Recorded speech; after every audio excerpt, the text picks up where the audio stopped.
Hello, in this video I'm going to show you how to clean your PC inside with less mess.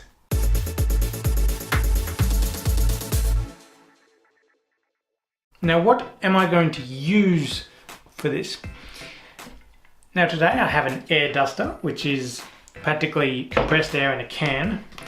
I have screen and computer cleaning wipes, and I have a trusty vacuum cleaner and a pencil and a computer, and that is pretty much all you need.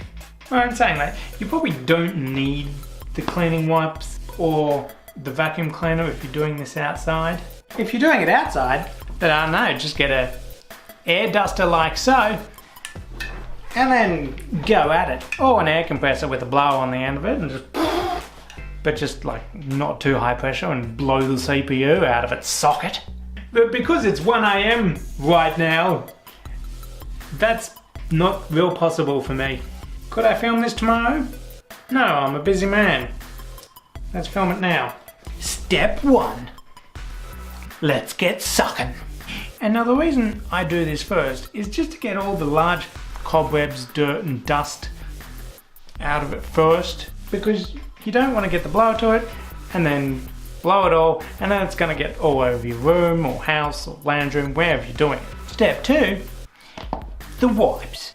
And wipe PC's bottom like a little baby.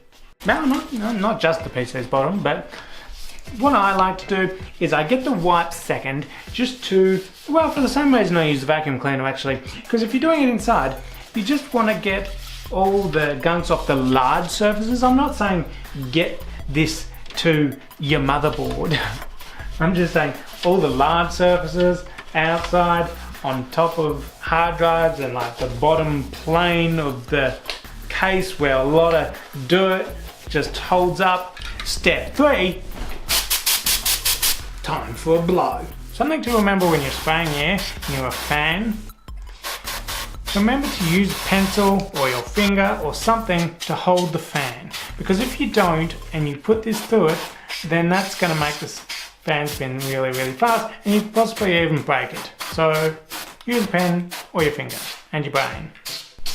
Oh yes, and by the way, try to keep the can upright, because if you put it to the side or you put it facing down, there's going to be liquid going out. So you want to try and avoid that. Liquid, computer parts.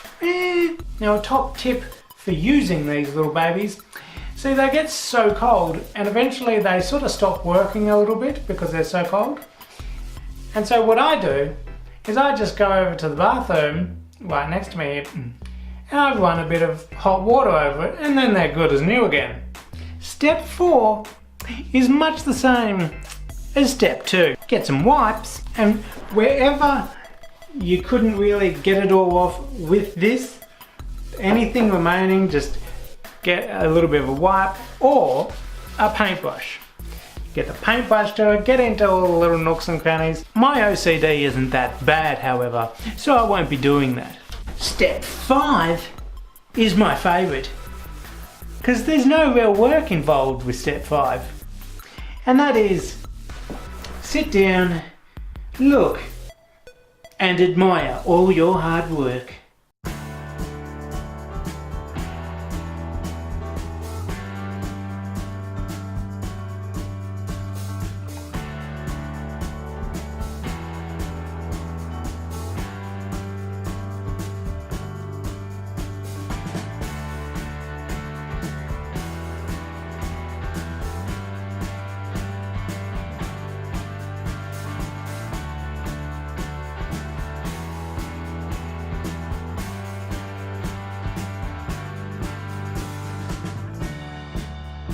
Oh baby, you're so beautiful. Oh, by the way, do you have friends with dirty computers? If so, shame on them. Maybe they need this video to help them. So maybe share it around, please. I'll love you forever. Step 6, subscribe to the channel. Check out some of my other videos around here. Like the video if you liked it. I do a lot of tech stuff, computer stuff, videography stuff. Subscribe to the channel anyway. You can see more of my face. And I'll see you next time. Okay, bye. Time for a blow.